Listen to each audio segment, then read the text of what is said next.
Struggling to find where to upload your client's logo in Namecheap? I'll show you the exact clicks to get it done in under a minute. We'll go from the editor dashboard to the clients section, select the right client, and update their logo in just 5 simple steps. All right, so first things first, you need to have your website open in the Namecheap website builder editor. This is the main workspace where you make all your changes. So if you haven't already logged into your Namecheap account and opened up the site you're working on, go ahead and do that now. You should be looking at your site's preview area with all the editing tools around it. Once you're there, we can move forward. Now that you're in the editor, take a look at the left-hand sidebar or the top navigation bar. You're looking for a tab that says Clients.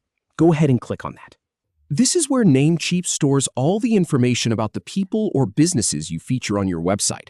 Think of it as your client directory. It's a crucial spot, and knowing how to navigate it is really helpful for managing multiple projects. So you're now in the Clients section. You'll see a list of all the clients you've already added to this website. Click on the specific client whose logo you need to update. In our demo, it's called Client 1, but yours will obviously have a different name. Just find the one you need and click on it to open their details. This takes you into their individual settings page. Inside that client's details, you'll see a few different options.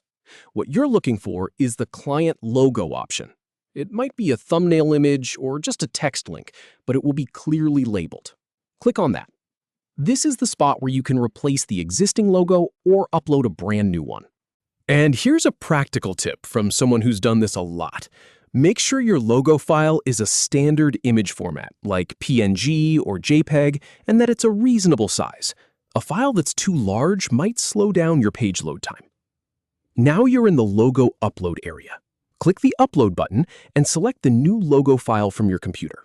After the file has uploaded, you might see a preview of how it will look. And here's the part that trips some people up, so pay attention. Look for a button that says Continue.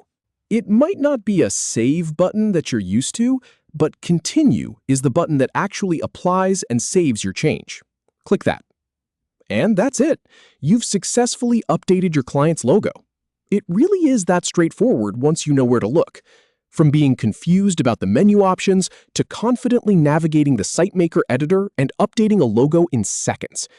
If this walkthrough helped you out, give the video a thumbs up and consider subscribing for more Namecheap guides just like this one. Thanks for watching.